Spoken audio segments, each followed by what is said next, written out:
What's up, guys? Welcome to the line change. In this video, we're going to be going over a recap of Game 4 of the Pacific Division Finals between the Abbotsford Canucks and the Colorado Eagles.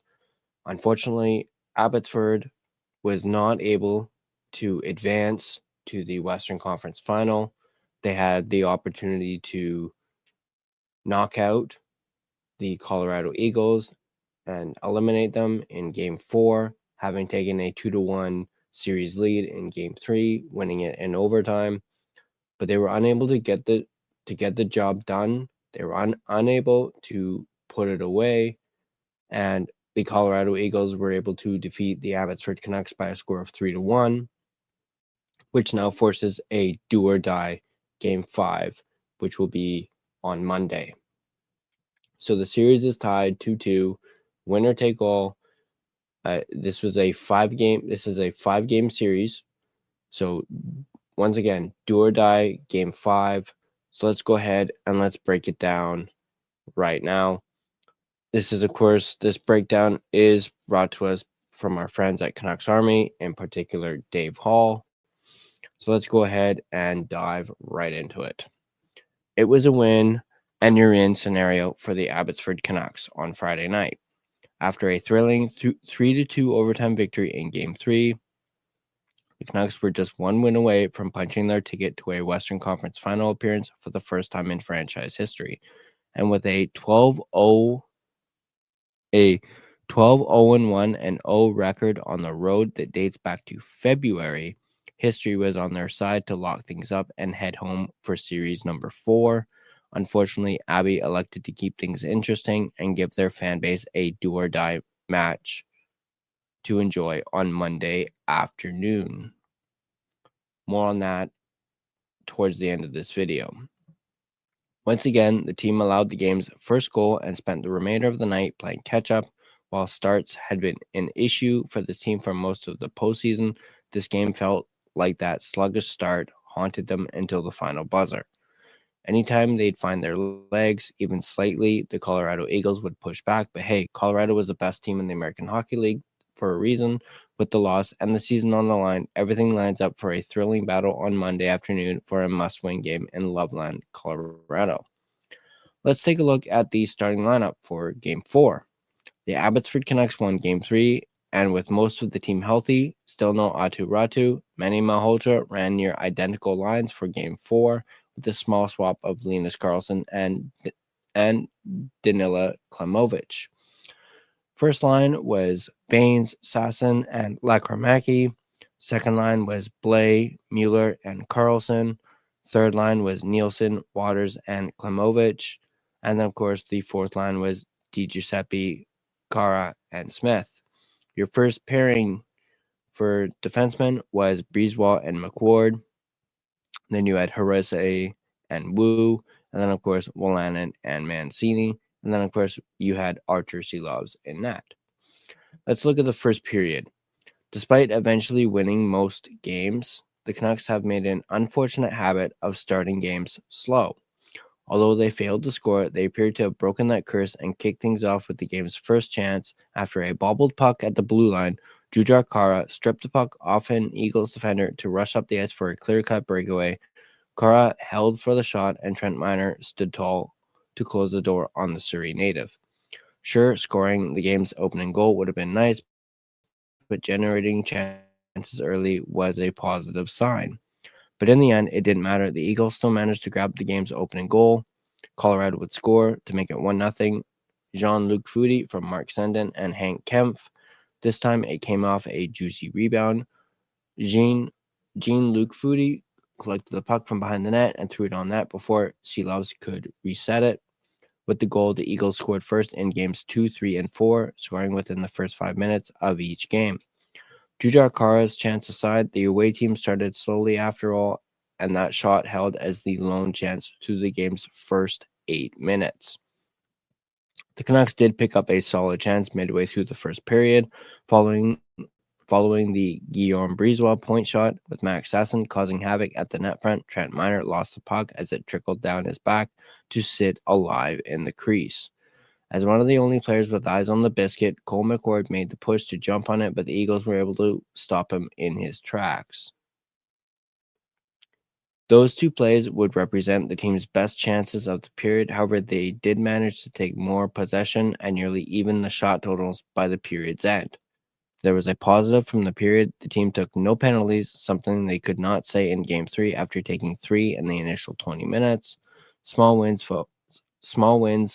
It's all about the small wins. Final shots in the first period were 8-6 in favor of Colorado. Moving on to the second period. The Canucks spent the initial 5 minutes of the middle frame with little to report.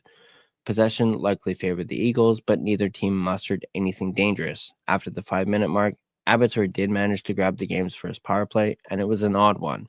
In the bottom corner, Chris Wagner went down with Max Sasson, but rather than jump back up, he resorted to smothering Sasson for nearly 10 seconds. It was an easy call for the referee, who had given him ample time to get up and move on. The Eagles provided a flawless penalty kill, giving Abbotsford nothing to work with and 0 shots on goal. Moments later, Artur Silovs made his best save of the evening so far. After some good movement to gain entry, the Eagles found an open defender before Silovs flashed the blocker to set the puck aside. Later play saw a lengthy stoppage as the referees went back to take a second and perhaps a 10th and looked at a play that had happened minutes before. A Colorado forward threw the puck from behind the net towards Silovs, who held tight on the post while players jammed away. The netminder looked relatively unsure of the puck's whereabouts. The play was deemed inconclusive. But the Eagles doubled their lead just seconds later anyway. Colorado would score to make it 2-0. Jason Megna from Ty Fellhaber. Right off the faceoff from that extended stoppage, Akito Hirose went to push the puck up the ice. Unfortunately, his pass redirected off a player's skate and went airborne, falling right to the stick of Jason Megna. Catching Silovs off guard, the former Canuck found the corner to double their lead. More importantly for him, he got revenge. Just 48 hours prior, Silovs had stymied him 8 times in Game 3, so this one felt relieving for the veteran. All in all, it was a sloppy and rather uninspiring period for the Canucks. Late in the period, as the team was on the verge of collecting momentum, Danila Klimovich took a very unnecessarily roughing call. Do we think Manny has the same disappointed glare as Rick Tocchet? Perhaps not, but we can report that this was the last we saw of Klimovich on the night. That play sent the Eagles on a late power play and handed back any pressure that the Canucks may have been building, and unfortunately, it may have cost them the game in the end. Colorado would score to make it 3-0. Ty Fellhaber from TJ Tynan and Oscar Olesen. After Max Sasson nearly connected with R.C. Baines for a shorthanded chance, the Eagles transitioned back the other way and made them pay. Going the other way, Colorado broke up 4 strong before TJ Tynan found a trailing Ty Fellhaber. He beat Silovs through the legs for a heartbreaker late in the period. Not only was this Colorado's 3rd goal of the evening, but it also broke the Vancouver Canucks' penalty kill streak, which ended at, it doesn't say, but I think it was at like 20 something. But moving on, one could argue that the hook on Baines, which led to the odd man rush, could have been something, which of course Manny Malhotra argued. Instead, the club found itself down by a trio heading into the final period. In addition to being down 3-0, that goal put an end to the Canucks' penalty killing streak, snapping it at 30 straight. What a run. So there you go. It was at 30, and it finally came to an end. The good news was that the Eagles took a late penalty of their own, which gave the Canucks a complete 2-minute power play to kick things off with fresh ice in the 3rd. Moving on to the 3rd period. The Canucks not only failed to score during the full 2-minute stretch, but were also unable to register a shot for a 2nd straight power play. This is starting to sound like the Vancouver Canucks power play with their lack of shots. That's not a good sign. And with little happening, they got into serious penalty troubles, although it felt like the game slipped away from them. Artur Silovs continued to hold up his end of the bargain as he waited for his team to build up a comeback.